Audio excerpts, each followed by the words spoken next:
guys, so I had literally only just set this tank up as it is, but I set it up with the tank turned. So I set it up for a different viewing angle. Now I've just moved the tank, and I was actually kicking myself that I didn't film setting this up. It's really cool, it's for a ridgetail. So now I'm going to tear it all apart and do it again from scratch with you guys getting to see the whole thing this time. And yeah.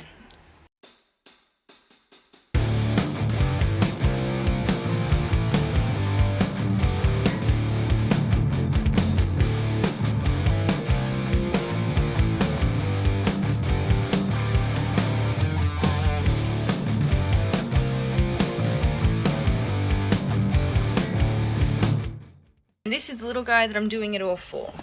He's tiny, as you can see, absolutely tiny. Alright, so I'm not sure if this is exactly how it's going to stay, but I'm liking this pretty well at the moment. So at his really hot basking spot, at the brightest point, you can see he's got quite a few levels to kind of choose from and a little platform to bask on. And there is also a heat mat that goes underground here, and that's why he has so many options of where he wants to sleep, as long as a lot of options where he wants to hang out on the cool side. If I come down to a lower level, you can see there's lots of caves, and I have pretty good visibility into just about every cave, really.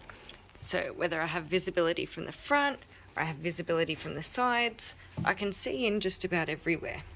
Now I'm not too worried about really having a super close monitoring eye on him, because realistically these guys are really hardy. He will come out, he will eat, he will do what he needs to do. He does not really need to be babied. No lizard really needs to be super babied. These guys in the wild would hatch out of the egg on their own and then run off and never have mum looking after them. And this is exactly the sort of stuff that they would kind of look for as to places to hide from predators. So now as I'm holding him, you'll be able to see the reason we set him up the way that we do is because he has these tiny little spines all down his tail. Now what they do in the wild is they find a crack in rocks and they go in there and they wedge themselves in, and they use that tail as an anchor so that nothing can pull them back out to eat them. And right now he's showing us whether he's a boy or not, apparently. But yeah, so I'll show you letting him in and straight into a hole. So especially if he thinks that I'm a predator and I'm coming in to eat him, he's going to tuck that tail right in as an anchor, and now nothing will pull him back out with those ridges holding on. So now his water bowl's added in, somewhere where he can get to it quite easily, and that's pretty good. Now with this enclosure, we've got really hot basking spot. He will go to a heat mat at night, and then the UV obviously. So this white light is on a timer. Now normally I use coloured globes for a lot of things, or ceramics for a lot of things, but I'm going to give this a go and we'll see how it goes. Now obviously if I'm not seeing him enough to know that he's healthy and alive and everything else, then I would reduce this. But he was already in a very similar setup earlier, as you saw, and I was seeing him heaps today while he was in that. So all we've done is just rework it slightly, and yeah, I'm pretty happy with this, and I'll keep you guys up to date with how he actually goes living in here. But right now he's back in the cool area and he's just doing his own thing like we want.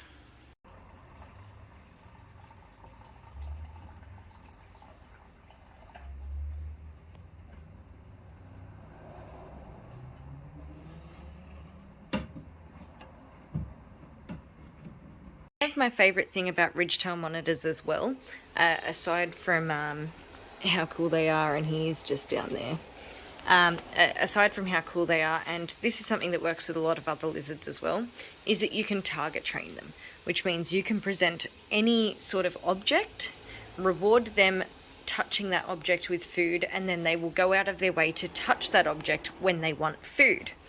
And what makes it so easy to train these guys to do that sort of target training is that they are always hungry. They are like bottomless pits. So what I used for target training our last ridgetail was a simple screwdriver.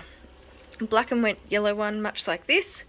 The bright colour intrigued them. They came over, they touched it, they got food. All of a sudden, they clicked on really, really quickly. I'm going to come out to that screwdriver if I want a meal. Now what I'm going to do after he settles in is I'm going to start presenting the screwdriver to him, having him touch it, and then giving him food as a reward. And then that way, while he's in a really intensive setup like this, living quite naturally, I can also do a health check anytime that I need to by putting the screwdriver in and having him come out to it so that I can get a really good look over him. And it's how I'll lead up to handling training and stuff as well. But at the moment, this little guy is just so small that it is quite hard to handle.